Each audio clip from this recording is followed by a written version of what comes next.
Welsh Women's Aid is the national charity in Wales working to end domestic abuse and all forms of violence against women. We support and coordinate a national membership of specialist services up and down the country. So we have 27 specialist services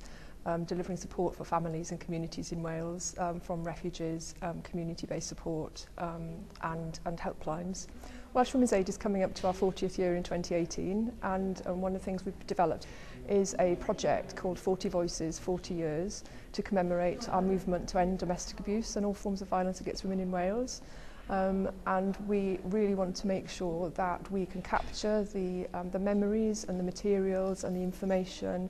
that's been part of our movement over the last 40 years, and also the successes of the movement, and the stories of individual women and survivors who've been through services and try to create that change. So the Hanfod grant in particular is going to be fantastic for us, because it'll enable us not only to capture stories and survivors' experiences and memories digitally, so that we've got a digital archive, but actually the grant will help us take the exhibition out to local communities to ask them what we actually still need to do over the next 40 years.